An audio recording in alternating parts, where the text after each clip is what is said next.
Le chapitre 3 du Club de la Presse au titre de cette semaine vient de s'ouvrir avec à la technique Don Piero Gado Suleiman et également Géraud Dakoucha. Au studio, les confrères et amis qui s'installent l'un après l'autre. Abbas Issaka de Le Mania Libéré, bonjour. Bonjour Jalou, bonjour à tous les auditeurs de Canal FM. Sylvestre Béni de La Manchette, paru aujourd'hui, bonjour. Oui, bonjour, ça c'est bonjour à toutes et à tous. Que serait le Club de la Presse sans santé et éducation? Hubert Logan, bonjour. Bonjour Sach, bonjour aux auditeurs et auditrices, bonjour à Canal FM. Merci et vous êtes les bienvenus à cette émission que nous animons en cette journée du mercredi 27 novembre 2019. Vous qui nous écoutez un peu partout dans le monde, en Afrique et au Togo, et plus particulièrement les seniors, les personnes du troisième âge, qui sont dans la salle des fêtes du palais, disons, de la nouvelle présidence, dans le cadre des troisièmes universités du troisième âge. Nous vous saluons vous aussi. Hubert Logan, nous saluons ceux et celles qui sont nos parents, nos papas, nos mamans, nos grands-papas, nos grands-mamans, les personnes âgées. C'est nous-mêmes dans quelques années. Oui, c'est très important. Souvent, la réalité est triste lorsqu'on laisse encore nos grands-parents ou bien nos papas et nos mamans, on les trouve un peu vieux ou vieilles, on les laisse au village, on va à la recherche de la vie en ville ou bien à l'extérieur du pays.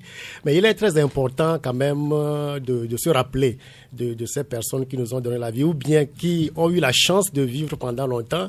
Comme on le dit, le troisième âge, il est important de les chérir et de les entourer d'amour. De passage, si tout va bien, très bientôt, j'aurai le privilège, la chance de célébrer un peu l'anniversaire de ma grand-mère qui tend vers les 100 ans. Et nous avons organisé en famille un moment de partage avec elle avant peut-être de la voir partir. Donc, c'est des moments importants et c'est ce que l'INAMA est en train de faire pour réfléchir sur la santé et le bien-être des personnes de troisième âge.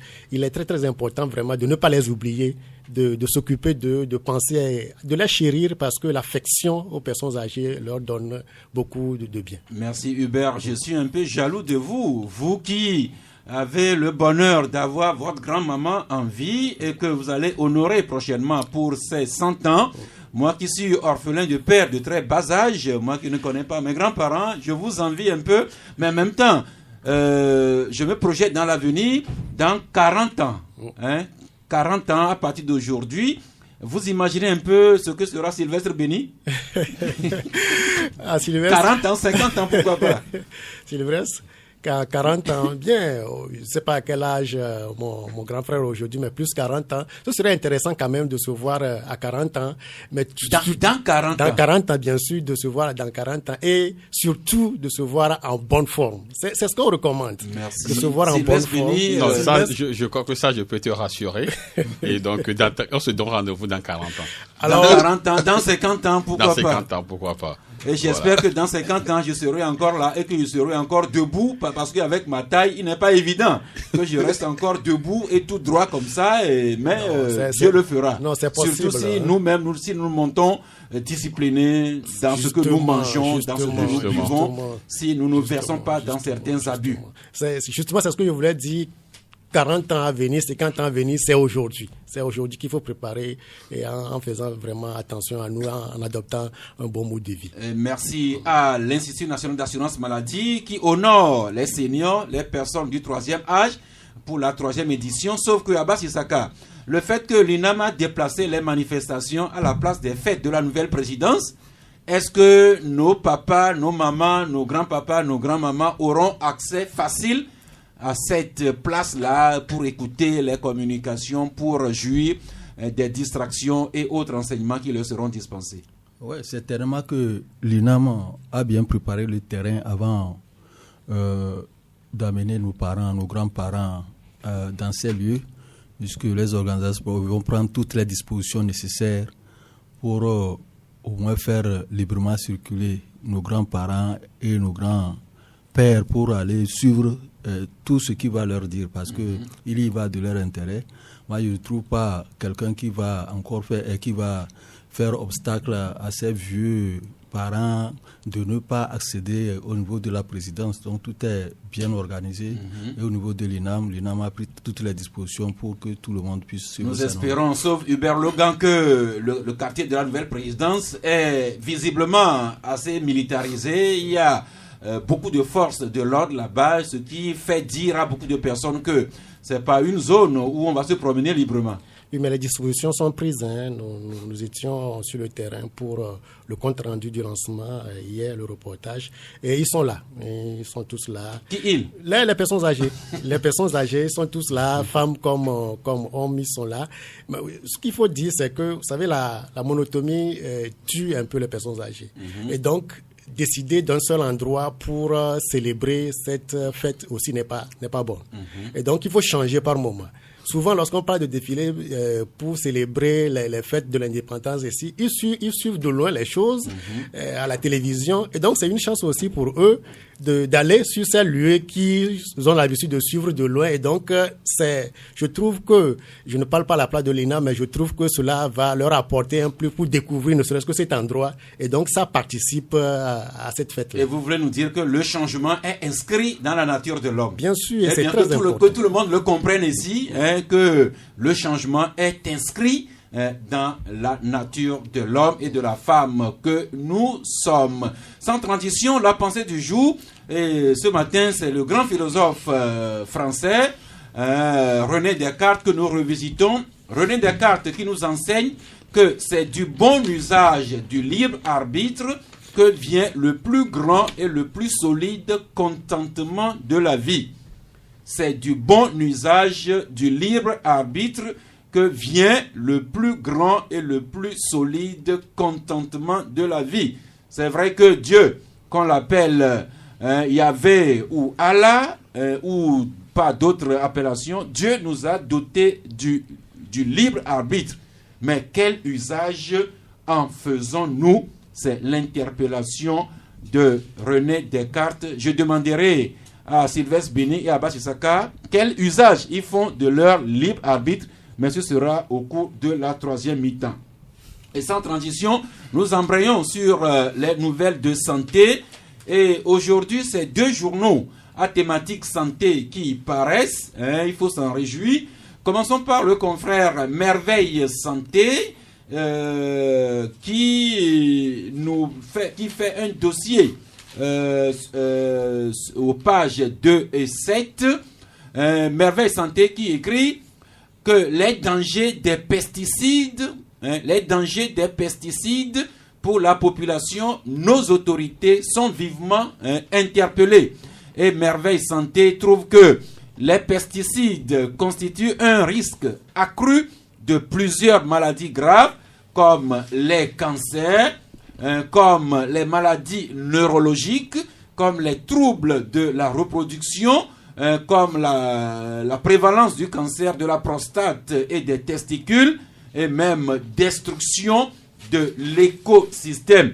Un peu en rapport avec cet article, vous aussi, Santé Éducation, vous interpellez les pouvoirs publics quand vous écrivez à la page 6 importance de l'analyse biochimique des denrées et produits alimentaires. Vous demandez que on nous situe sur l'analyse, par analyse biochimique des denrées et produits que nous consommons. Oui, c'est très important. C'est pour cela que annonçait plutôt le confrère qui parle de pesticides, leur danger pour la santé. Et pour savoir si un aliment a une qualité nutritionnelle et sanitaire en bonne place, il faut l'analyser. Il faut contrôler la qualité de ces aliments.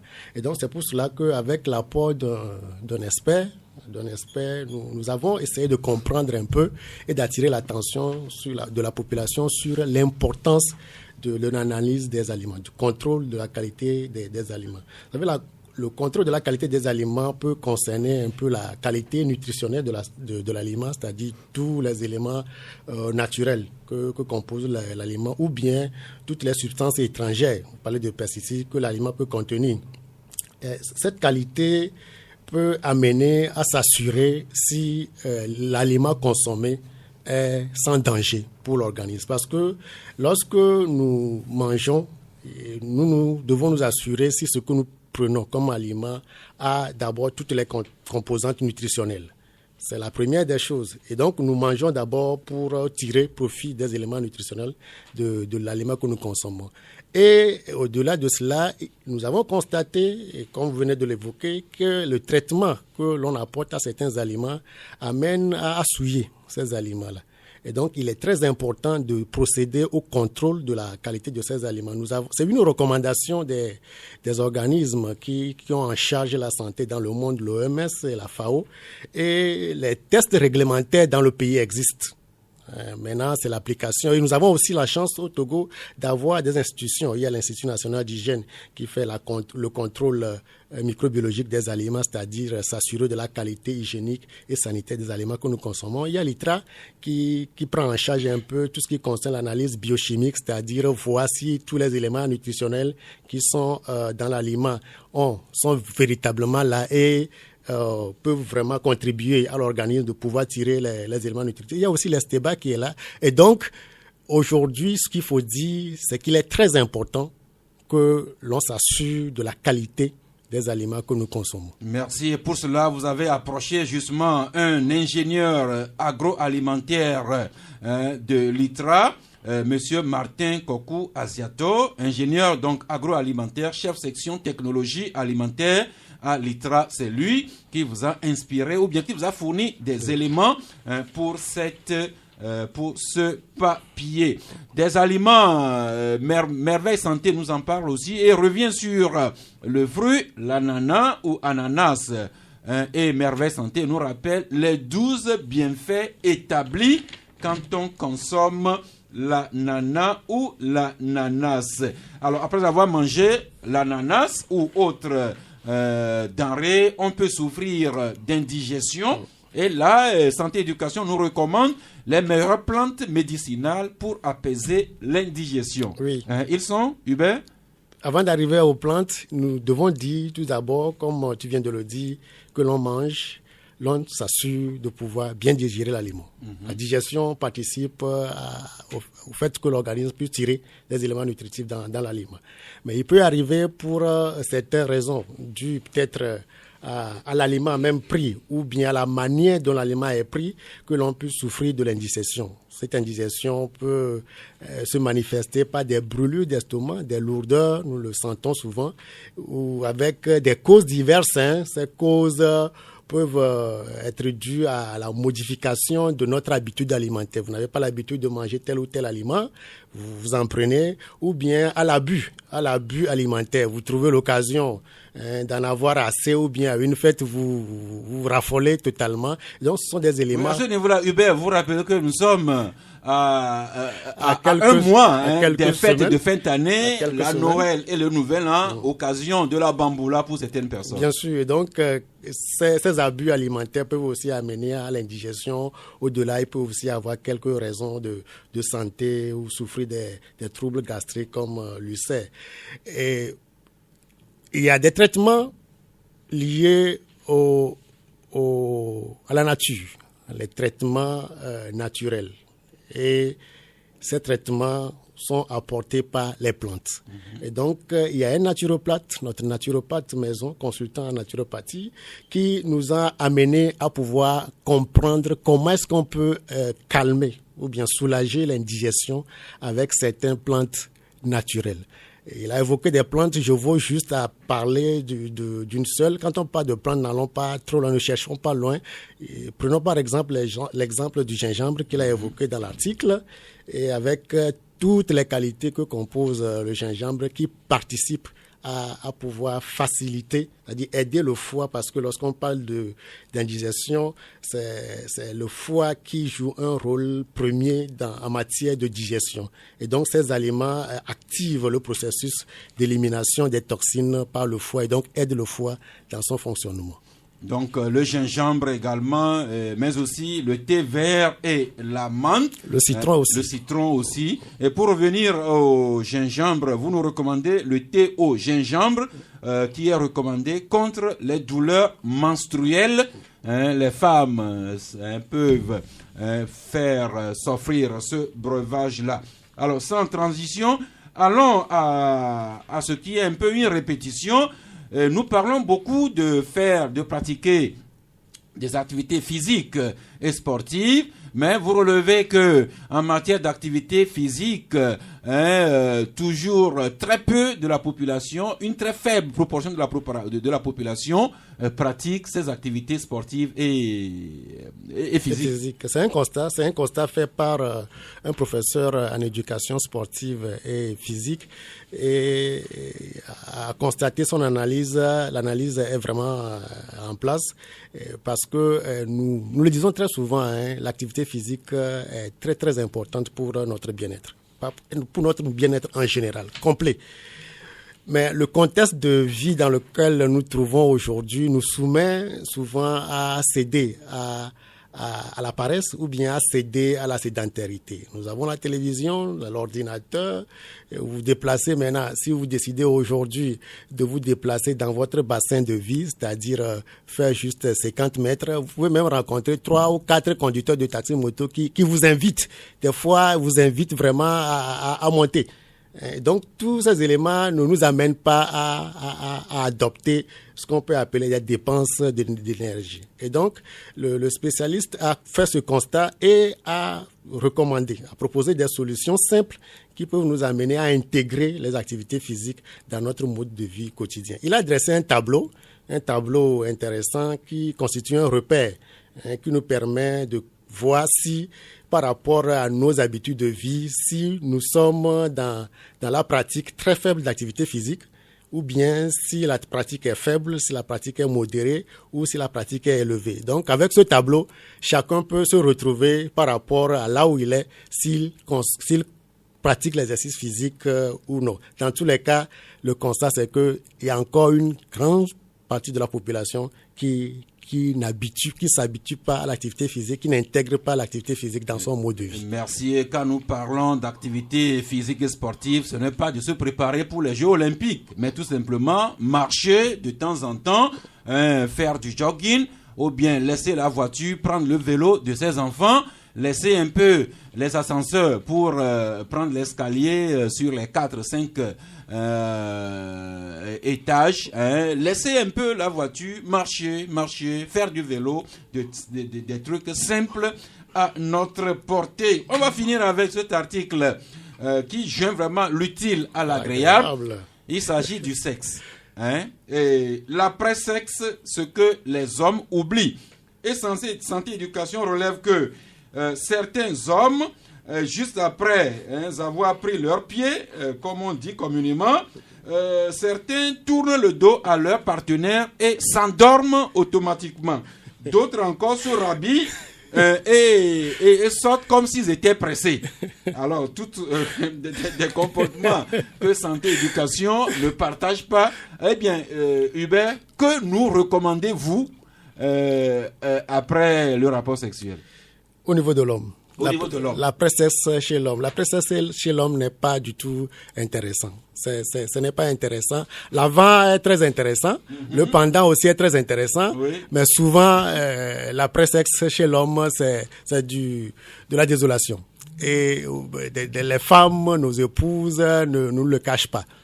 Pourquoi? Parce que biologiquement, ça se comprend. Lorsque l'homme atteint l'orgasme ou bien se libère, il est prouvé que l'hormone sécrétée par l'homme l'amène au sommeil.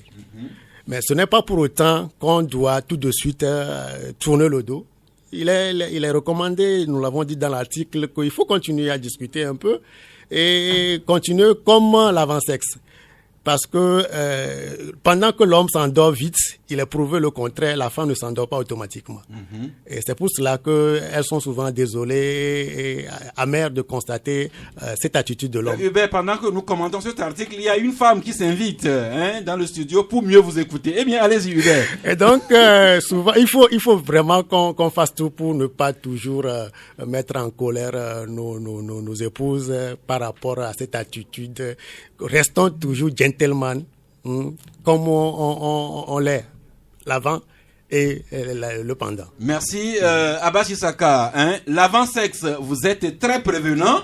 Pendant le sexe, vous êtes très actif. Eh bien, on vous demande de soigner le service après-vente, l'après-sexe. Abbas Issaka. Oui, mais c'est normal, parce que c'est un plaisir partagé par l'ensemble. Si la femme ne s'endort pas vite, c'est que le problème, quand vous faites les rapports sexuels après, c'est comme vous avez parcouru une grande distance.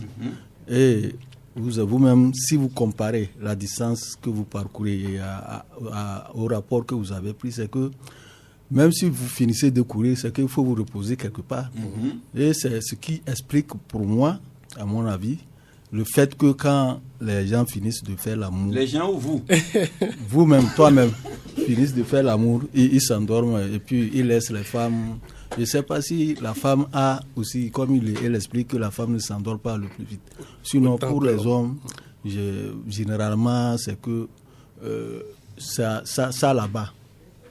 Et ça mène au fait qu'il y a certains qui tournent le dos. Mais en principe, il ne faut pas tourner le dos. Peut-être que tu peux tenir vous pouvez vous tenir entre les mains et rester ensemble là, quoi. Continuez, si vous n'avez pas d'énergie à parler, au moins vous regardez, continuez à vous regarder. Vous regardez puis vous vous embrassez même, peut-être que le sommeil peut venir ensemble. Et comme vous avez joué ensemble, vous endormez ensemble. Ouais. Eh bien, Sylvestre Béni, vous avez la recette. Le service après-vente. Oui, je crois. On doit quand même assurer le service après-vente. Mais vous savez, généralement, ça dépend également donc de la manière dont le service a été fait, et ce qui fait que bon homme s'endorme. Mais je crois que l'essentiel, c'est de rester là, de continuer pas causer. Peut-être qu'il y aura encore notre service. Pourquoi pas. Eh bien, service après-vente, c'est ce que nous faisons sur la déclaration que le ministre de la Sécurité de la Protection civile a fait le samedi dernier quand il a rassemblé la presse pour porter à la connaissance de l'opinion publique ce qui est survenu dans notre pays dans la nuit du vendredi au samedi, quand des individus armés de machettes et autres armes létales s'en sont pris à des gendarmes en faction ou en patrouille pour les blesser sévèrement, dont un gendarme qui a malheureusement succombé à ses blessures, et surtout leur emporter leurs armes. Il semblerait qu'il y a toujours 4 Kalachnikov qui sont activement recherchés un peu partout au Togo, plus particulièrement dans la zone d'Agoué et à Sokoré. Alors, de cet événement, est-ce réellement une insurrection armée ou plutôt un montage du gouvernement ou du ministère? Suivons plutôt la revue de presse avec Le Messager qui écrit « Tentative d'insurrection armée, la violence ne passera pas », avait déclaré et réitéré le ministre en charge de la sécurité. Autre journal, c'est Le Dialogue qui écrit lui aussi « Tentative d'insurrection armée, le ministre Yark prévient les fauteurs de troubles ». Autre journal encore, Dunia Le Monde qui écrit « Agression contre les forces de l'ordre, Yark promet apporter une réponse appropriée ». Mais pour sa part, l'Indépendant Express écrit « Un général dit avoir déjoué une opération insurrection armée avec machette et gourdin ».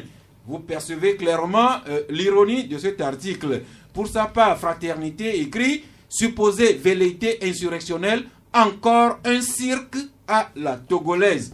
Et pour sa part, la manchette, lui, titre Silence, Togo, silence fiction, Yark Damehan, l'acteur principal. Et c'est la lanterne qui se demande, lui, pourquoi la majorité des Togolais doutent-elle de cette insurrection armée. Abbas Issaka, vous avez écouté les titres aujourd'hui, comme tout ce qui paraît depuis lundi, vous suivez également les débats qui s'animent entre les gens et sur les réseaux sociaux. Alors vous conviendrez qu'il y a une bonne partie des Togolais qui ne croient pas à la version donnée par le ministre Yark sur cette insurrection armée. Alors comment comprenez-vous ce doute, pour ne pas dire ce scepticisme des Togolais sur cette information? Oui, parce qu'on parle de doute lorsque le message, l'information n'a pas été bien donnée. C'est-à-dire qu'il faudrait bien expliquer aux populations comment les choses sont passées. Parce que quand on dit tentative d'insurrection armée, or, selon les explications, ce n'est pas l'armée qui s'est attaquée à une frange de l'armée, c'est-à-dire la police et la gendarmerie. On nous a expliqué que c'est des gens habillés en noir qui sont sortis de nulle part avec des gourdins et des machettes. Si c'est tentative d'insurrection armée, est-ce que l'armée va tenir les gourdins et les machettes contre les forces de l'ordre et de sécurité qui sont en patrouille? C'est la manière dont le message est passé par le ministre qui fait le doute, qui fait douter la population. Est-ce réellement, c'est une tentative d'insurrection de l'armée? Parce qu'on sait, si c'est l'armée, là, c'est les armes qui sont utilisées, les armes qui sont utilisées contre les policiers et les gendarmes qui sont en patrouille. Ce n'est pas des machins et des gourdins que les gens vont venir s'attaquer aux autres. Si on parle de terrorisme, on le comprendrait parce qu'on est en train de le vivre dans d'autres pays comme le Burkina Faso, où les gens s'attaquent aux institutions de l'armée, aux forces de sécurité et autres, et ils tuent. Mais aussi, on nous a dit que c'est des gens qui sont habillés en noir. Des individus habillés en noir qui ont attaqué une patrouille et qui a voulu s'en prendre aussi aux certains lieux, comme le commissariat d'Agoy, et ils sont emparés maintenant des armes. Maintenant, quand ils sont emparés des armes, est-ce que c'est l'armée qui a attaqué, qui a tenté une insurrection pour s'en prendre à une patrouille et retirer les armes pour aller faire quoi? Donc, c'est l'explication, les tentatives d'explication données par le ministre qui ne convainc pas les populations. C'est pour ça que les gens doutent de ces explications. Parce que vous avez vu la manière dont même la conférence de presse a été convoquée. C'est très tôt le matin qu'on a vu circuler sur les réseaux sociaux que urgent, le ministre de la Sécurité organise une conférence de presse. Et on invite tous les journalistes à écouter ce qui sert. Or, personne ne savait de quoi il s'agissait. C'est arrivé là-bas qu'on nous parle de ces histoires. Donc, l'explication que le ministre a donnée fait douter beaucoup de populations par rapport à ce qui s'est passé le samedi dernier. Eh bien, je disais tantôt que par suite de cette information donnée par le ministre de la Sécurité, annonçant que des individus non autorisés se sont emparés des armes de guerre, les Kalachnikov, dont 4 seraient encore dans la nature. Et nous apprenons que ces armes sont activement recherchées. Et là-dessus, Liberté publie aujourd'hui une tribune intitulée Fort Nyasingbe et Abalo Kadanga, le chef d'état-major des forces armées togolaises, lâche sans raison l'armée sur les populations de Sokodé et de Parataou. Mais revenons donc au doute, pour ne pas dire au scepticisme sur cette information. L'un des journaux qui ne croit pas à la version donnée par le ministre Yark, c'est La Manchette, Sylvestre Béni. Oui, effectivement, moi je crois que j'étais là samedi quand j'ai reçu deux coups de fil.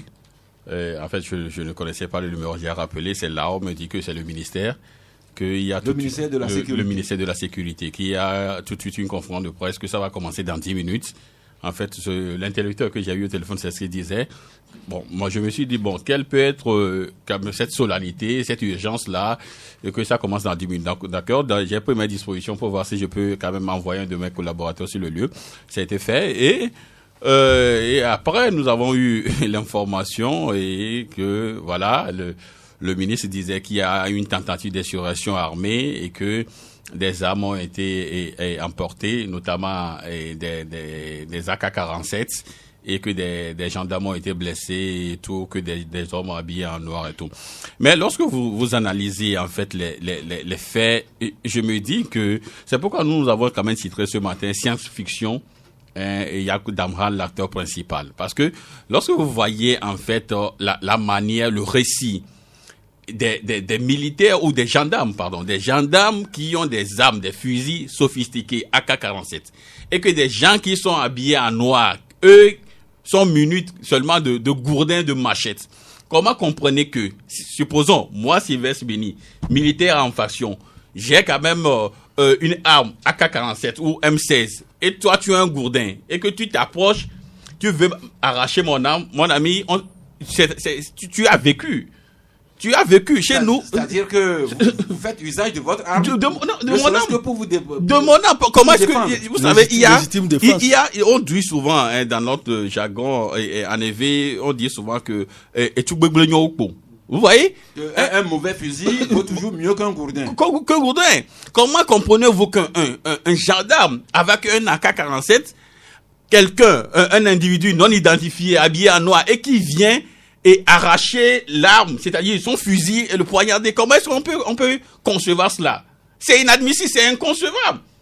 C'est souvent dans les films de Rambo, d'Arnold Schwarzenegger ou de Chuck Norris qu'on peut voir peut-être un monsieur prendre un couteau de table, il rentre dans une garnison et puis il décime toute la garnison. Ça, c'est dans les films. Ça, c'est une science-fiction. Et comment expliquer? C'est pourquoi nous disons que la manière dont la chose est présentée, et quelque part on dit que les gens résistent, hein, aux forces de l'ordre. Des gens qui sont munis, hein, de gourdins et de machettes, qui résistent à des gens qui ont quand même des fusils AK-47. Oui, et vous savez, et la manière, je vous dis que le régime n'a jamais changé de système de jeu, hein. C'est pratiquement la même chose. Et c'est la même chose qu'on nous avait également servi au plus fort temps de la crise, où on nous dit qu'il y a des gens qui ont quand même arraché des armes à 2 militaires et qui l'ont égorgé. Vous vous rappelez quand même de l'histoire là de Sokodé, et qui l'ont égorgé. Et après on nous dit que non, que les armes sont perdues et le gouvernement a pris la décision d'interdire les manifestations à Sokodé. Aujourd'hui, lorsque vous voyez la même scène, vous voyez que le samedi, le ministre a dit que voilà, que il y a des gendarmes qui sont blessés, un est décédé, les armes, il y a 4 armes qui sont perdues. Il y a un qui est retrouvé où? À Agoué. Suivez mon regard. Un qui est retrouvé à Agoué et qui est amené donc à une police. Et tout juste après, vous voyez donc dans notre ville, c'est comme si nous sommes en état de siège. Les militaires partout. Ce matin, j'ai fait quand même, je me suis promené un peu dans la ville. Vous passez au niveau donc du boulevard de la Cara, vous voyez donc des militaires armés, avec des gilets cagoulés. Vous circulez un peu dans la ville, vous allez au niveau donc du quartier administratif, vous verrez que il y a des jeeps surmontés donc de fusils d'assaut, avec des militaires cagoulés qui circulent. Vous sillonnez un peu, vous allez au niveau donc de l'hôtel de février, vous verrez quand même des militaires qui sont là, qui patrouillent avec des armes, c'est-à-dire des armes, de grosses armes. Oui, il semble que le ministre, en introduction de sa conférence de presse, avait fait cas d'abord d'une information qui circulait, hein, depuis quelques jours, hein, une information circulait que des gens nourrissaient de telles intentions, et finalement, c'est qui sont passés à l'acte le samedi dernier, selon la version du ministre. Ils ont préparé l'esprit des Togolais, ne serait-ce que pour justifier la militarisation du pays. C'est tout. Ils ont quand même préparé l'esprit des Togolais pour justifier le fait qu'on déverse des militaires. Je crois qu'il y a un journal qui en a parlé tout à l'heure, Liberté, hein, qui rappelait le titre de Liberté. Qui écrit que Faure Gnassingbé et Abalo Kadanga, le chef d'état-major de l'armée, qui lâche sans raison l'armée sur la population de Sokoré et de Paratao. Même à Lomé. On sait que maintenant, avant de rentrer à Sokodé, il y a des militaires là qui sont là, qui fouillent les véhicules, même à la sortie de Sokodé. J'ai fait le trajet il y a quelques jours. Et c'est inadmissible. Nous ne sommes pas en guerre. Mais Bassissaka, les témoins de la conférence de presse témoignent que ils ont vu le ministre Yark visiblement bouleversé dans une très forte émotion avec son collègue en charge des droits de l'homme, 2 ministres quand même de la République, dont des journalistes disent qu'ils étaient émus. Et puis, il y a des images également qui circulent, je ne sais pas si elles sont authentifiées, ces photos-là, de ces militaires dont l'un a été blessé à la main, vraiment une vilaine blessure, d'autres encore brûlés et autres. Alors, et puis, c'est de sources proches des forces de l'ordre et de sécurité que nous avons appris que l'un des militaires blessés a succombé à ses blessures. Alors, est-ce que le ministre Yark, avec à ses côtés son collègue des droits de l'homme, peuvent faire une telle mise en scène juste pour flouer l'opinion? Non, bon, moi je ne crois pas à la mise en scène. Pour ma part, ce qui se passe, c'est que faut être dans le secret de Dieu pour en connaître. Mais ce qui s'est passé, moi j'ai dit toujours que c'est la communication qui est mal passée. C'est-à-dire si les faits se sont passés ainsi, puisque on ne peut pas aller s'attaquer à des militaires, les tuer, des forces de sécurité en patrouille, les tuer, et le lendemain on présente même des images sur les réseaux sociaux et des gens qui ont été brûlés à moitié et venir dire que bon, c'est un montage. Mais tel que le ministre l'a expliqué, il fallait prévenir cette situation, parce qu'on dit prévenir vaut mieux que guérir. Le ministre a dit qu'il détenait les informations sur lesquelles il y a des gens qui vont s'attaquer qui vont faire quelque chose, qui vont semer des troubles dans le pays. Et que cette information, elle la détenait depuis le mois d'octobre, ou bien il y a de cela quelque temps, mais on n'a pas eu le temps de préparer. Le problème qui se pose aujourd'hui, comment se fait-il qu'on vient attaquer les militaires en patrouille? Est-ce qu'ils ne sont pas... Je pense que quand quelqu'un est en patrouille, il doit être aguerri. C'est-à-dire il est sur le qui-vive. Quels que soient les cas, s'il voit, parce qu'ils sont habitués à ce genre de choses où on voit des gens, on dit que bon, les militaires ils ont tiré sur des personnes qui sont, les gens en patrouille qui sont suspects, des gens sont suspects. Mais ici, les gens aussi ont vu ceux qui sont en patrouille dans leur jeep ou quoi, ils ont vu des hommes suspects qui s'avancent vers eux. Pourquoi ne pas faire comme Sylvestre l'a dit tantôt? C'est une légitime défense. Les gens s'avancent vers vous et vous n'ouvrez pas le feu. Vous avez des AK-47 très sophistiqués face à des gourdins ou à des machettes et qu'ils avancent, je ne sais pas le nombre où ils étaient dans la Jeep, et on les prend, on les tue, on les égorge et puis même on les brûle et on n'arrive pas à réagir de cette façon. Alors que vous êtes entraînés. Les forces de sécurité sont bien entraînées par rapport à ce que nous sommes en train de vivre. Ils sont entraînés pour faire à toute éventualité. Mais on ne peut pas venir les surprendre dans ces situations. Est-ce qu'ils dormaient dans leur jeep alors qu'ils sont en patrouille? Donc, voilà les éléments qui fondent un peu le doute. Plutôt des questionnements. Mais vous avez dit que vous ne pensez pas que le ministre a pu monter comme ça cette mise en scène. Je ne pense pas qu'il ait monté cette mise en scène par rapport à l'image qui a été présentée à la conférence de presse, la manière dont ça s'est passé. Mais moi, c'est la communication qui a été mal dite. Comment il faut rendre ce qui s'est passé, qui a été mal ficelé. Donc il n'allait pas, ça dit même la conférence de presse là, ils allaient bien préparer ça et venir dire, avoir même les explications, les renseignements au niveau de ce qui s'est passé au niveau d'Agoy. S'il y a des témoins aussi, ils peuvent le faire, mais venir dans l'urgence, organiser une conférence de presse alors qu'il y a des incohérences dans le rendu de ce qui s'est passé. Il y a un auditeur qui nous reproche de nous amuser avec des choses que nous ne maîtrisons pas, que lui s'étonne, qu'on puisse s'étonner, qu'on puisse douter que le ministre, qu'on puisse douter de la parole du ministre, mais c'est la réaction également d'un auditeur que nous respectons. Sylvestre, on va clore ce dossier. Oui, nous respectons. En réalité, peut-être que quelque chose s'est passé. Peut-être que quelque chose s'est passé. Mais la manière dont le récit, la manière dont la narration a été faite, je crois que c'est là où se trouve donc beaucoup d'incohérences. Je ne peux pas être gendarme avec mon arme. Je vois quelqu'un habillé en noir qui vient vers moi. Surtout dans la nuit. Il y a des tirs de sommation.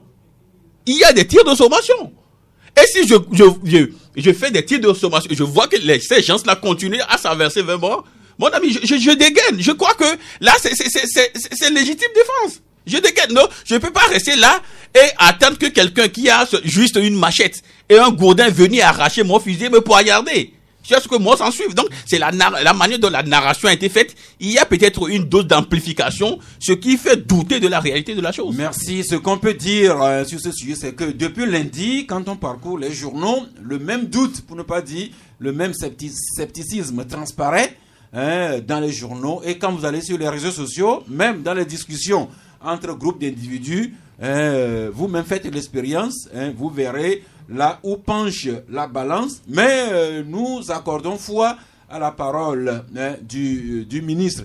C'est une affaire quand même assez sérieuse parce que hier, même la Commission nationale des droits de l'homme a sorti un communiqué pour condamner les faits et souhaiter qu'une enquête soit diligentée et nous situe la CNDH qui souhaite quand même que la légalité et les droits de l'homme soient respectés dans cette procédure. Même une petite seconde, même si les gens ont reçu des consignes, parce que je sais que entre-temps, on a donné des consignes aux forces de l'ordre et de sécurité de ne pas trop tirer sur les populations, de ne pas avoir la cachette trop facile. Même si vous avez reçu ces consignes-là, et face à une urgence, ça moi j'appelle ça une urgence, c'est quelqu'un qui arrive pour t'attaquer, c'est-à-dire légitime défense oblige, tu réponds, après tu t'expliques. Parce qu'encore que c'est la nuit, c'est même pas dans la journée. On parle des gens qui sont habillés en noir. Ils arrivent, vous les voyez même avec des machettes et des gourdins qui s'avancent vers vous dans la nuit. Même si vous avez reçu des consignes de ne pas tirer, ça dit vous dégainez. Ça, c'est légitime défense. Merci. Lorsque vos supérieurs vont vous demander pourquoi vous avez dégainé, parce qu'on nous reproche toujours d'avoir la gâchette facile, vous allez vous expliquer que non, nous sommes dans... Merci. Nous allons clore ce dossier avec cette réaction d'auditeur qui paraphrase un peu la Bible. Père, pardonne-leur car ils ne savent pas ce qu'ils font. C'est à l'endroit de ceux qui doutent de la véracité de cette information. Quant à nous, nous passons à un autre service après-vente. C'est la privatisation, au moins à 50%, de Togocom à des investisseurs étrangers. Voilà également un sujet qui fait polémique depuis la semaine dernière que l'information est rendue publique. Et la polémique a gonflé davantage depuis que le directeur Acha Deji Afo a passé la main à son successeur. Revue de presse avec le journal Audience qui écrit Togocom, l'incompréhension de la décision de privatisation et la frustration dans les différents réseaux. Et voilà un titre qui résume quand même l'état d'esprit auprès de beaucoup de personnes. L'Indépendant Express lui écrit Togocom, les Malgaches débarquent en territoire conquis. Autre journal, c'est Le Libéral, dont malheureusement le directeur n'est pas avec nous ici au studio. Le Libéral qui consacre son éditorial à la passation de main, ce que le Libéral trouve d'émouvante passation de service à l'ex-Togocom, comme si la société avait même changé de nom, puisque le Libéral parle d'ex-Togocom. Sylvestre Béni Ambasisaka, est-ce que la société aurait même changé de nom? Non, pour l'instant, il n'y a rien qui soit décidé. Fois, malheureusement, le directeur du journal n'est pas là pour nous situer sur cette passation et ce que le journal dit avoir trouvé d'émouvant. Mais un petit commentaire sur le titre du confrère qui parle d'incompréhension de la décision de privatisation. Cette privatisation qui crée ou bien qui aurait créé des frustrations dans certains milieux, dans certains réseaux du Togo. Sylvestre? Non, je crois que tout ce qui se passe aujourd'hui, c'est... Nous sommes dans la normalité. Nous sommes dans la normalité. La société a été privatisée à plus de 51% par les Malgaches. Donc c'est normal qu'ils puissent... A été privatisée par l'État togolais au profit des malgaches. Voilà. Donc c'est eux qui sont là. Donc ils ont peut-être une manière donc de diriger la société. D'autant plus que sûrement qu'ils auront des cahiers de charges, ils ont un plan donc pour la société. Donc c'est normal que eux-mêmes soient peut-être à la tête pour mieux harmoniser les choses. Donc, ils ont jugé, bon, ils peuvent aussi décider que ce soit que le Togolais reste là et travailler avec lui, mais ils veulent prendre la direction. Je crois que tout cela est normal. Mais tel que nous le disons, moi, je suis désolé, je suis très désolé qu'on puisse quand même privatiser Togocom parce que, je l'ai dit la dernière fois, la manière dont si après un an de fusion, c'est-à-dire la fusion a eu lieu en 2017 et en 2018, la société a fait un chiffre d'affaires de 120 milliards de francs CFA. Et cette société-là, qu'on privatise, je me dis qu'il y a anguille sous roche. Il y a anguille sous roche. Mais bon, c'est la décision donc de l'État togolais. Peut-être qu'il y a encore des zones d'ombre qui entourent donc ce dossier.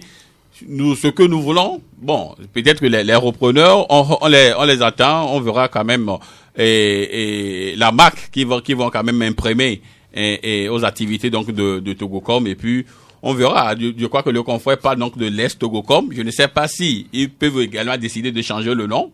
Bon, c'est également à leur secret, d'autant plus que parce que quand en 2000 la société a été privatisée, je crois que les repreneurs ont changé le nom qui était devenu Togo Électricité. Oui.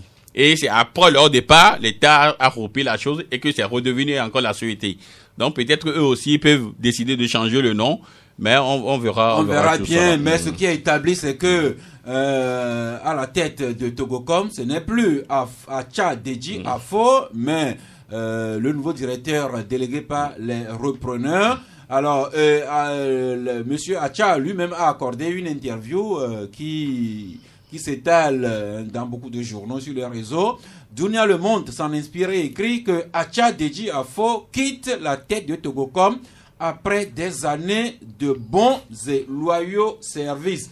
Autre journal qui reprend cette interview, le dialogue qui cite Acha qui avait dit « Je pars tout heureux parce que je suis d'abord à la retraite, mais aussi et surtout parce que mon pays veut faire une expérience qui permette de faire plus pour le bien de nous tous. » Le libéral parle toujours de Acha qui dit, citation, « Je reste et demeure le militant uni engagé que vous avez connu. » Alors après Togocom, où est-ce que Acha va atterrir?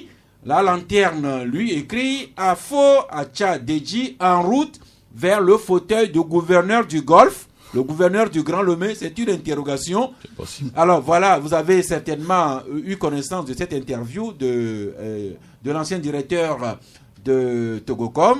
Un petit commentaire, ou bien vous voyez déjà où il va atterrir prochainement? Sylvestre Béni? Non, il reste un des cadres donc de UDI. Je crois il est même lui-même le réitère. Oui, je crois qu'il est vice-président en charge de la région centrale. Voilà, donc je crois que il peut servir là. Bon, il peut également rebondir ailleurs. Donc ailleurs comme bon, ça dépend. Nous sommes dans un pays où tout est possible, quoi. Donc voilà, il peut rebondir ailleurs. Donc on le souhaite. Bon, il a fait un temps donc à Togolsel. On le souhaite donc bon vent dans là où il va. Voilà. Non, lui-même il a dit que quand lui a pris la tête de Togo Cellulaire, il n'a jamais dit qu'il ne va pas quitter un jour. S'il a dit qu'un jour aussi ça viendra, il va quitter. Il dit que même le processus de privatisation, il s'est beaucoup impliqué dedans. Et ce n'est pas quelque chose qui va faire beaucoup de changements au niveau de la gestion et puis bien du personnel. C'est que les personnes qui ont pris Togocom actuellement vont essayer d'imprimer au moins une certaine marque comme c'est des privés, mais ça ne va pas totalement enclencher parce qu'il y a un travail qui a été fait depuis longtemps pour au moins sauvegarder certains avantages ou certains intérêts de Togocom. Et je suis que aujourd'hui là il a dit que maintenant il a le temps libre, le coup de franche, il a la liberté pour servir mieux son parti qui est uni. Il est actuellement vice-président en charge de la région centrale et que c'est maintenant que lui est libre pour mener ses activités de militant convaincu de unir. Et il va faire de telle sorte que unir, puisqu'il a même appelé les gens au fait à une victoire totale en 2020 pour leur candidat. Là, il est vraiment dans son rôle de militant cadre de l'UNI. Il a dit ça. Donc aujourd'hui, dire que il va atterrir comme gouverneur de quoi que pour le moment, nous sommes en politique, on ne sait pas ce qui va se passer. Et Acha Deji veut jouer pleinement son rôle de militant. Merci. Et il appelle à une victoire de son candidat. Et le candidat d'UNI, on ne le connaît pas encore officiellement, mais il est quand même connu parce que on fait l'économie de toutes les personnes qui souhaitent qu'il se représente. Lui, c'est Faure Gnassingbé, au point que Togo Matin se demande aujourd'hui, candidature en 2020, Faure Gnassingbé a-t-il encore vraiment le choix? Sylvestre Béni? Non, il n'a plus le choix, d'autant plus que lorsque vous écoutez tous les cadres militants donc, du Parti Uni, ils disent clairement que c'est lui leur champion. Donc, je crois que même s'il refuse, peut-être certains peuvent même le forcer. Mais le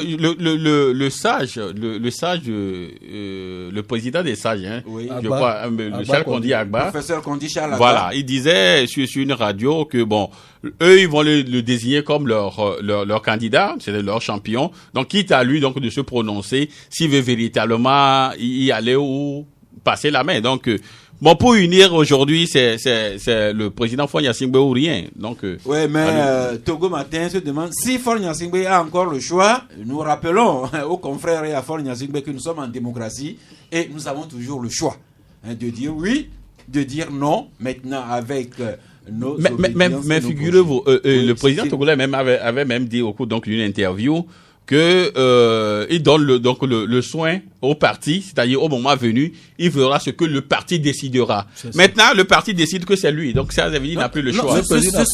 Non, c'est pas encore le parti. Ce sont les membres du parti qui le disent. Le parti le décidera à une convention ou bien à un congrès. Au sein de UNI, il y a quand même la voix de certains qui priment. Donc si vous les connaissez, je vous dis, donc si vous connaissez des voix qui comptent. Je vous dis, je connais des voix à UNI qui priment. Donc si eux ils le disent, c'est ça quoi. Merci. Je ne sais pas si leur voix prime, mais je me rappelle que le professeur Kondi Charles Agba l'a dit. Avant lui, Robert Toussé, ministre, l'a dit. Les jeunes, mouvement Jeunes Unis l'ont dit. Le secrétaire exécutif, beaucoup de personnes l'ont dit. Mais attendons le concerné lui-même. Alors l'élection présidentielle 2020 a été au menu de cette rencontre qui est le 20e dialogue politique Togo-Union européenne s'est tenu hier. Ils ont débattu de beaucoup de choses, dont cette élection présidentielle sur que le Togo rassure d'organiser de façon apaisée pour satisfaire un peu les partenaires de l'Union européenne. Abachi Saka? Oui, effectivement. Depuis un certain temps, il y a ce dialogue-là qui se tient entre le gouvernement et l'Union européenne. On parle aujourd'hui du 20e dialogue entre le gouvernement et l'Union européenne. Et à ces rencontres, c'est qu'il y a beaucoup de sujets qui sont abordés, sujets économiques, sociaux et politiques. Pour ce 20e dialogue également, ce sont les mêmes sujets qui ont été abordés. Mais comme nous sommes à l'orée de l'élection présidentielle, il a été fait cas de ces élections. Ils ont parlé même des élections législatives de 2018 et des élections locales que le Togo a connues après des années de choses.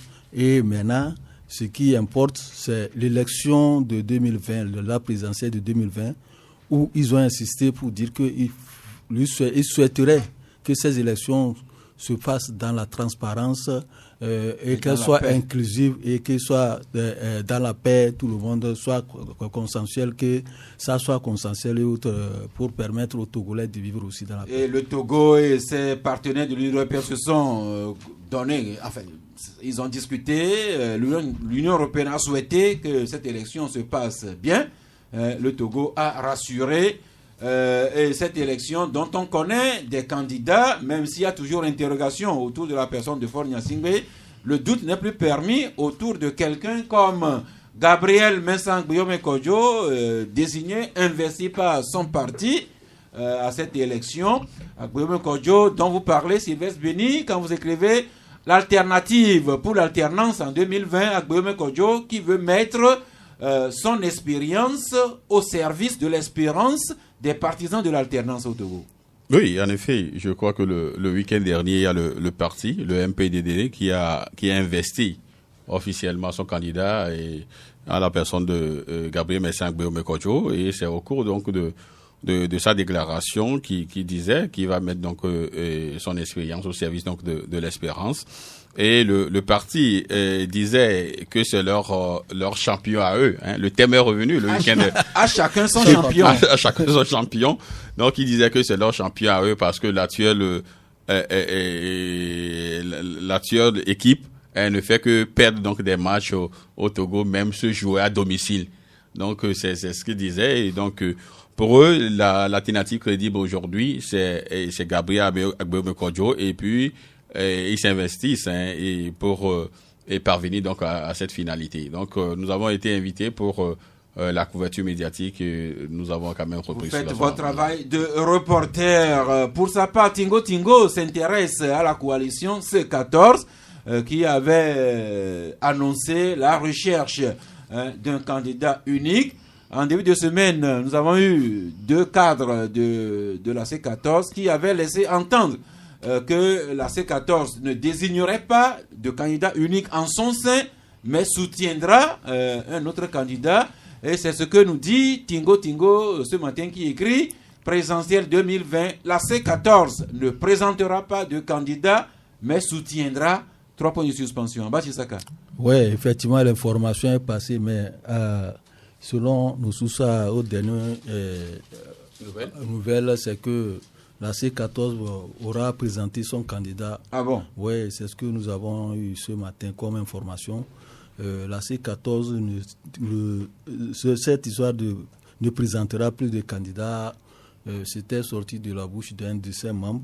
Mais aujourd'hui, c'est même au niveau de la... Je rappelle que nous avons reçu lundi, dans l'émission de lundi, le président de DSA, M. Targon, et également Gérard Akoumen du parti Les Démocrates. C'est eux qui avaient dit ça, que la C14 ne présenterait pas elle-même un candidat en son sein, mais soutiendrait un candidat qui se serait déjà déclaré et qu'on connaîtrait. Les choses semblent évoluer. Les choses ont encore évolué. Nous sommes en politique. Je crois qu'il y a le jeune docteur Emmanuel Gagnon, qui s'est également déclaré donc à la présidentielle. C'est ce que non, il n'est plus à l'SFDR, il n'est plus à FDR, donc il s'est également déclaré. Bon, est-ce que c'est lui la personne idéale pour la C14? Bon, ce ne sont pas. On verra. Il a déjà claqué la porte au FDR. Il a déjà ricoché à la C14. Voilà. Donc il vient d'annoncer sa candidature. Oui, c'est ce que nos confrères ont relaté ce matin. Il a organisé une conférence de presse. Oui. Donc voilà. Merci. Avant les débats inclusifs avec les amis auditeurs, Sylvestre Béni, un petit mot sur ce que vous écrivez. LCT. C'est Lomé Conteneur Terminal. Quand vous écrivez le verre est dans le fruit, Mohamed Fauzi ou l'âme d'un intrigant. On va lire l'article à la page 6, mais juste un avant-goût. Oui, il s'est fait que vous savez que nous avons quand même publié sur RCT il y a quelques jours. Et après, nous avons des retours. Mais la nouvelle information, c'est M. Mohamed Fazio qui est à la direction technique donc de la boîte. Mais c'est son comportement vis-à-vis donc du personnel laisse à désirer, parce que l'homme étant d'une nationalité étrangère ne veut pas quand même donner là pour être peut-être me paraître peut-être chauviniste ou autre, mais la manière dont il se comporte vis-à-vis donc de son personnel, surtout des Togolais, laisse à désirer, parce que le monsieur se croit en territoire conquis et là nous avons quand même attiré l'attention donc de la direction pour qu'on puisse prendre des dispositions, parce qu'au sein donc de son département, c'est la frustration, et puis ça risque donc d'exploser à tout moment, parce que les gens en ont tellement ras-le-bol, et ces décisions ne sont que cavalières et arbitraires, et donc nous avons été alertés, nous avons contacté donc la direction pour en savoir davantage, mais la direction nous a dit que pour l'instant, il ne veut pas communiquer sur ce sujet-là, qu'ils le feront donc au moment opportun. Donc voilà. Merci. Ce qui nous importe, c'est que les opérateurs économiques nationaux ou étrangers, qu'ils se plient à la réglementation du Togo indépendant. Le Togo indépendant, dont le gouvernement a les devoirs régaliens de protéger la population, dont les travailleurs. La dernière fois, on a vu 2 ministres aller à la Cinto à Agné, le ministre Bawara et son collègue de l'agriculture, pour faire entendre raison aux employeurs et aux travailleurs de la Cinto. Il ne faut pas que les ministres jouent seulement aux sapeurs-pompiers. On devrait regarder dans toutes les sociétés et s'assurer que le droit togolais est dit en faveur des travailleurs nationaux. Il est 12h, parce que quelques instants, un petit moment de page commerciale, et nous embrayons directement sur les auditeurs qui interviendront sur les 2 numéros, le 22, 21, 33, 74, ou bien le 22 20 19 68.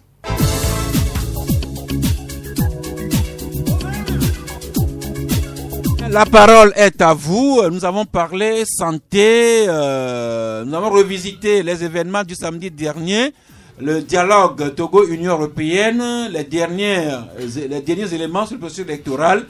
L'un ou l'autre sujet devrait vous intéresser. Allô, bonjour Jean en ligne. Oui, vous avez parlé aussi de Togo Télécom. Oui, allez-y Jean. Oui, le journaliste n'est pas là aujourd'hui, il était là hier. Il a soutenu que nous sommes à un temps où c'est très difficile de contrôler l'information. Et il soutenait que c'est normal qu'on privatise. Et c'est justement le contraire de ce qu'il devait dire. Parce qu'aujourd'hui, les États-Unis refusent de donner la licence 5G à la Chine parce qu'ils ont peur que les Chinois vont les espionner.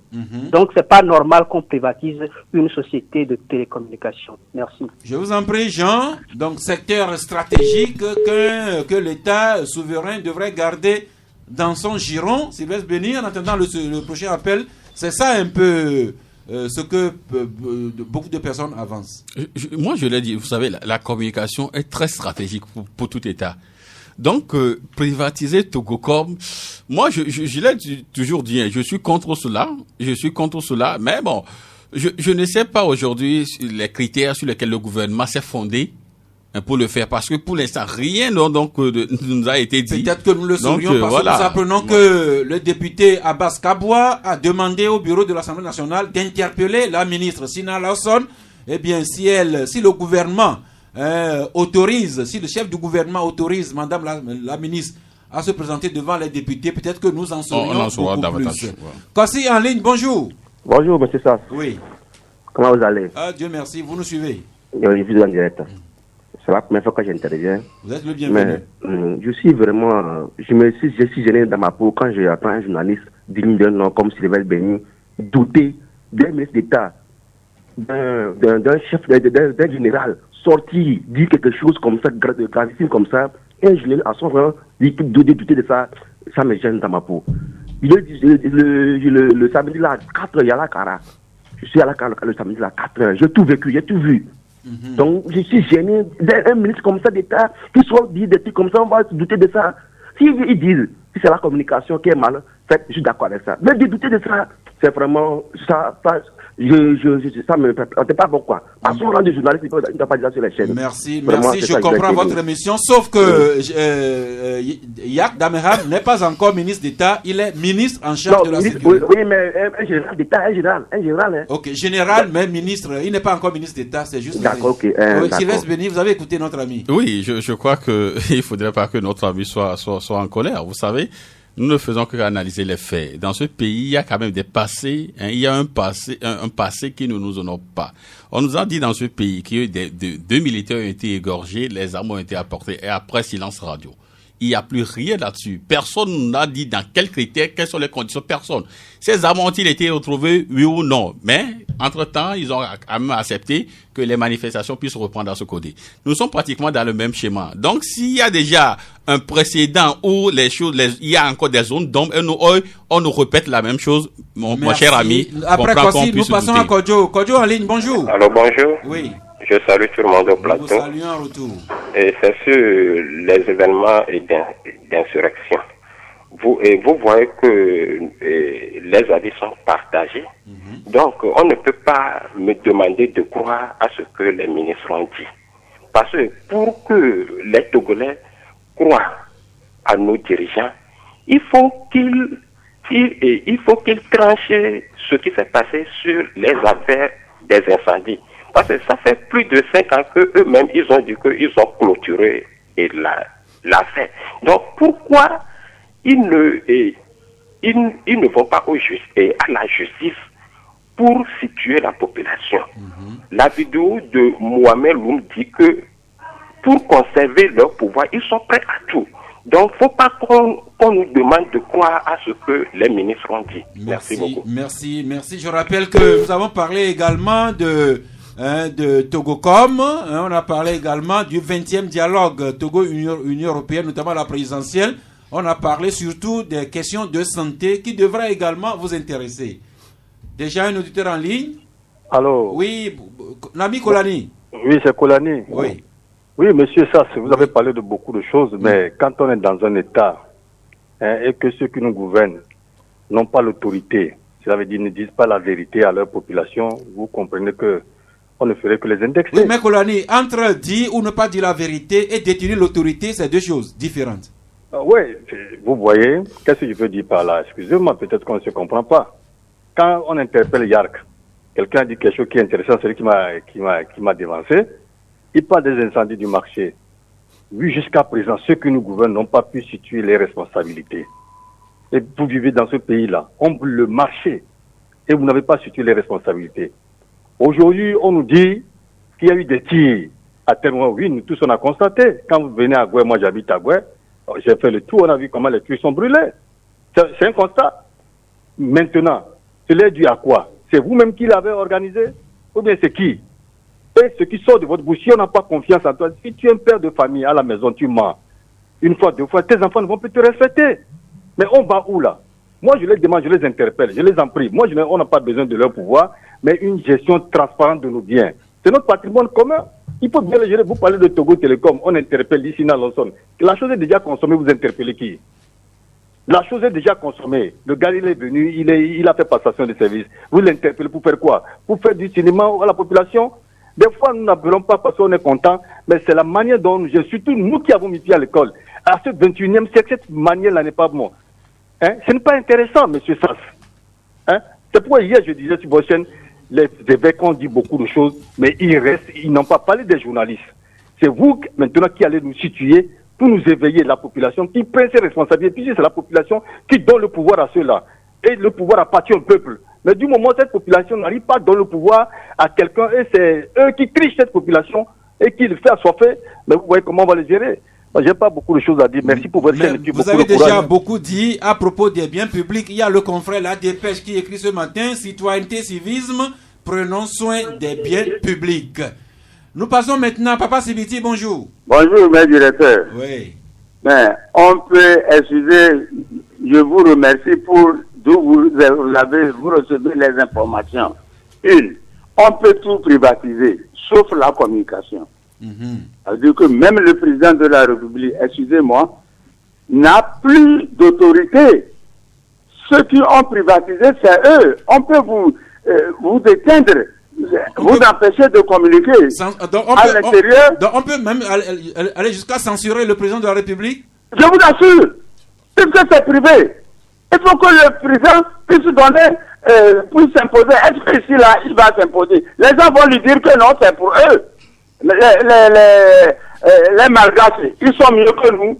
Deux, vous venez de nous dire que la BCAO, nos enfants, nos frères, le directeur ne les traite pas bien. Mais est-ce qu'ils n'ont pas de syndicat? Ils doivent avoir un syndicat. Nous parlions de la société. Nous parlions de Lomé Container Terminal, une société dans le port.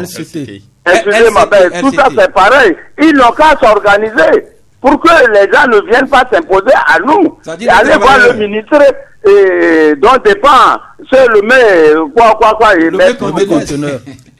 Merci Papa Sibiti. Nous passons à présent à Abonné. Monsieur Sass, bonjour. Bonjour à vous. Nous présentons toute notre compassion à la famille ou bien aux familles des corps habillés et nos condoléances à la personne qui est décédé. Oui, qui est décédé. Mais ça, nous pensons croire, ou bien nous voulons croire à nos autorités. Et quand nous doutons, c'est pour leur donner plus de tonus à nous donner les vraies informations. Depuis que l'information est passée, moi je ne veux pas mettre ma bouche dedans, mais quand vous êtes revenu là-dessus, ce que moi je constate, parce que je circule souvent la nuit, je vois le comportement d'un policier par rapport à un gendarme. Et je peux dire qu'un gendarme, c'est quelqu'un qui est semi-policier, semi-militaire. Et pouvoir arracher l'arme à ce gendarme jusqu'à le blesser, je doute. Pour information, les deux ministres se sont rassemblés pour faire un communiqué. Je prends seulement deux exemples. Tout récemment, il y avait une équipe qui a attaqué le corps des forestiers lors d'un contrôle. On n'a pas éclairé là-dessus. Il était là. Le ministre de la Justice était là. Le ministre de la Justice même a dit dans une chaîne étrangère que pour prendre le pouvoir, il faut passer par les armes. Il y a des choses qui sont passées dans ce pays. Il devait intervenir. On n'a pas vu. Votre collègue de Victoire FM a appelé le ministre de la Sécurité un matin en 2017 comme ça, disant « Monsieur le ministre, en venant ce matin au boulot, nous avons constaté des gens cagoulés qui travaillent aux côtés des forces de l'armée. Qu'est-ce que vous en savez ?» Il a dit qu'il va lui revenir. Voilà les cicatrices. On ne l'a pas vu. Donc on leur dit, on ne croit pas à leur information. Merci. On leur donne le tonus de nous expliquer plus. Merci, abonné. Je parie que les autorités nous suivent, ou en tout cas leurs services leur rendront compte. La parole à présent à Georges. Bonjour. Oui, je suis désolé parce que celui qui m'a suivi là a un peu agressé, monsieur, pas agressé, mais bon, titillé, monsieur Sylvestre Béni. Oui. Quand vous allez au tribunal avec une affaire, la façon dont vous présentez l'affaire, c'est ça qui fait que le juge va dire, ok, c'est toi qui as gagné. S'il y a des doutes, mais les doutes peuvent vous faire condamner, même si vous avez une affaire en béton. Pour Togo Télécom, normalement, ça doit être voté au tribunal, au Parlement. Oui, c'est l'Assemblée qui avait autorisé le gouvernement à l'ouverture du capital de la société. Voilà, à l'ouverture. Ils ont autorisé ça? Oui, ils ont autorisé. L'Assemblée avait le gouvernement pour l'ouverture du capital. Pas de privatisation. Oh, vraiment, quel Togo. Je suis désolé. Je vous en prie. Excusez-moi, pardon. Alors, vous partez? Il est parti. Ok, il est parti. Abdel en ligne à présent. Bonjour Abdel.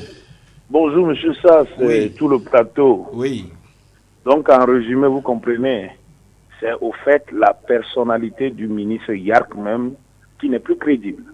Non, parce que nous en souvenons. Abdel, vous y allez vraiment très fort. Non, je vais me justifier. Il nous en souvient très bien que ce ministre a ouvert beaucoup d'enquêtes sans suite. C'est dans ce pays que ce ministre a dit, on sait qui fait quoi au Togo, mais quand il y a eu des attaques au niveau de l'aéroport, tout ça, on n'a vu personne jusqu'à présent. On n'a pas vu ce ministre nous brandir, voilà ceux qui font ces attaques, ainsi de suite. Au fait, c'est sa personne, la crédibilité de sa personne qui dérange. Et quand il dit quelque chose, les gens ne croient plus.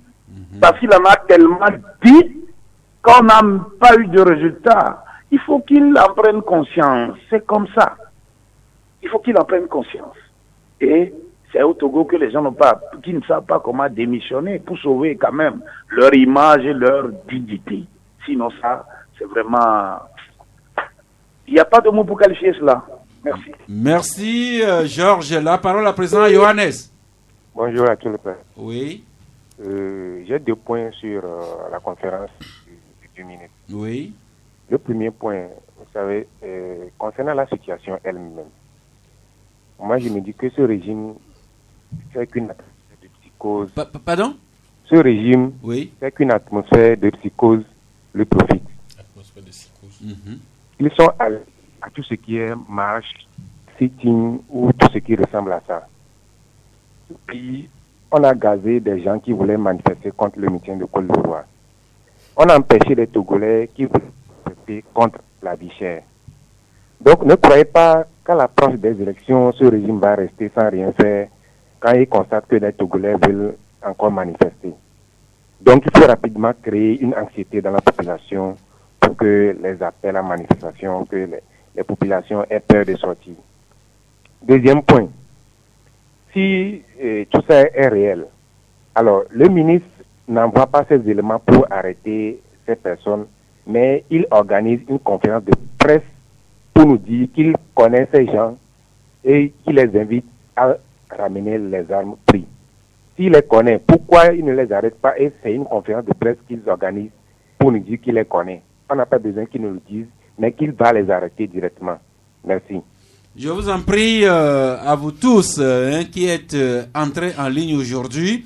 Vos propos nous aident à mieux voir les problèmes sous d'autres dimensions qui nous ont peut-être échappé ici au studio.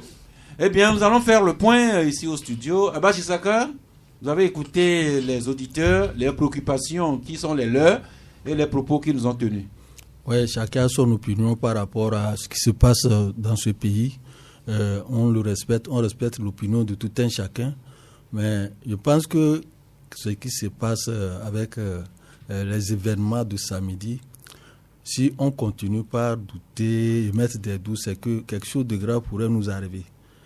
Moi, je me dis qu'il faudrait, quels que soient les cas, qu'on prenne nos dispositions, qu'on soit vigilant par rapport à ce que nous voyons. Parce que le doute, oui, on doute. Et c'est pour cela que nous appelons aux autorités de mieux fignoler leurs conférences de presse ou bien ce qu'ils ont à communiquer. Leur communication en général. Leur communication, que ça passe bien normalement et que les gens puissent s'en servir, puissent savoir que ce qu'on est en train de dire, que c'est réel ou c'est pas réel.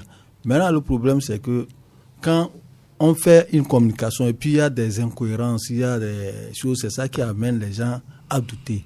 Et puis, la mise en pratique de ce qu'on a dit. Par rapport aux interventions des uns des autres, des auditeurs, vous avez vu qu'on a dit que le ministre a dit qu'il va faire ceci, il va arrêter cela, mais jusqu'à ce jour, aucun des auteurs n'a été arrêté. Et aujourd'hui encore, on dit qu'on va poursuivre des gens qu'on les connaît et qu'on va retirer les armes qui sont dispersées dans la nature. Jusqu'à ce jour, les gens sont là. Est-ce qu'on va rester là et faire de telle sorte que ces armes-là soient dans la nature actuellement, parce qu'on a vu ce qui s'est passé en 2017, où on a interdit des activités politiques à Sokodé du fait de la perte d'une arme. Aujourd'hui, c'est 4 armes qui sont disparues dans la nature, à Lomé ici, et on parle d'une arme à Sokodé. Donc, si ces armes-là ne sont pas retrouvées, qu'est-ce que nous allons devenir? Parce que des gens qui sont venus attaquer les forces de sécurité, peut-être qu'ils se préparent à quelque chose. Donc, il faudrait que la sécurité soit, les gens, on mette en action ce qu'on dit, et qu'on puisse attraper des gens, arrêter des gens et présenter à la population, voilà ceux-là qui nous ont fait, voilà les armes qu'ils ont pris. Et comme ça va rassurer les uns les autres. Merci. Sauf qu'il faut toujours rappeler que les questions de sécurité sont très sensibles. Et vous rappelez qu'il y a pas longtemps, les forces de défense et de sécurité ont fait des exercices en pleine ville ici. Nous en avons parlé au club de la presse. Même lorsqu'on faisait la semaine du secteur privé, un exercice avait été fait en direct. Les opérateurs qui étaient en salle avaient été délogés pour être évacués dans une autre salle. Ça veut dire que sûrement que les éléments, les forces de sécurité ont des informations. Ils se préparent pour maintenant comment partager leurs préoccupations avec nous pour qu'on ne doute pas d'eux. C'est ça une grosse équation. Même actuellement, je ne sais pas si c'est déjà fini, depuis la semaine passée, au niveau des frontières Burkina Faso, il y a ces exercices-là qui sont préparés entre les forces de sécurité du Ghana, du Burkina et du Bénin. Donc, tout ça là, s'il n'y a pas de communication... Merci Sylvestre Béni, juste 60 secondes. Non, moi, ce que j'ai à dire, c'est que, vous savez, une sécurité nationale, du moins la police nationale, ou ceux qui assurent la sécurité nationale, ils ne peuvent être efficaces que si il y a comme une communion d'esprit avec la population. Mais si ce que vous dites est douteux ou que les gens ne croient pas à ce que vous dites, ne croyez pas que vous pouvez être efficace. Parce que si, par exemple, peut-être dans mon quartier, j'ai vu quelqu'un de suspect, c'est peut-être à moi d'appeler un numéro, voilà, je vois quelque chose d'anormal, si vous pouvez investiguer. Mais si déjà ceux qui sont censés et être devant ces faits-là et les affronter et nous protéger, si ceux-là ne nous donnent pas quand même des informations vérifiées, je crois qu'on sera surtout douteux. Donc, excusez-nous d'être en doute parce que la manière dont la narration a été faite, avec la situation, je crois qu'il n'y a pas concordance. Merci. Voilà. Quelqu'un nous dit que la philosophie même commence par le doute. Voilà. Hubert Logan, je n'ai pas écouté d'auditeur sur une question de santé. Oui, bien entendu, ça veut dire qu'ils ont été satisfaits. Donc, nous sommes toujours là et nous allons essayer toujours de satisfaire au mieux possible les auditeurs sur tout ce qui concerne les sujets de santé. Notamment, il faut soigner le service après-vente. C'est le sujet phare, le sujet qui fait beaucoup sourire Don Piero Garo Suleiman derrière la vitre. Non seulement lui, mais peut-être depuis leur maison, les auditeurs également. Donc nous invitons des gens, surtout les hommes, à trouver cette parution-là et à vraiment répondre. Le service après-vente, c'est important. Et carton de fin d'émission? Un carton vert à l'INAM pour l'organisation de l'université des 3e A, surtout pour avoir délocalisé cette organisation. À un autre endroit. Oui. Abbas Issaka, votre carton? Moi, je donne un carton vert aussi à la T2 qui organise une campagne de raccordement avec réduction des prix de ces prix de raccordement. Merci. Sylvestre Béni? Moi, je donne un carton vert donc, à la direction de la police nationale. Parce que je crois que nous avons dit ici sur ce plateau qu'il faudrait que les éléments portent leur numéro matriculé, leur nom sur leur treillis. Et j'ai vu que cela est effectif depuis quelques jours, quelques mois. Donc les éléments, du moins les policiers au niveau donc, des feux tricolores portent leur numéro. Merci. C'est pas un carton, mais dit tout simplement merci au Bayern de Munich. Hier, j'avais porté leur maillot, un maillot tout rouge, tout joli. Et puis hier, dans leur match de la Champions League, le Bayern de Munich est allé démontrer à l'Étoile rouge de Belgrade, à Belgrade, qui sont les plus forts, 6-0 hier. Vraiment, ça fait plaisir d'être supporter d'un club qui vous rend bien au cours d'un match. Voilà. Rendez-vous demain jeudi à 11h si Dieu le veut et Dieu le voudra bien.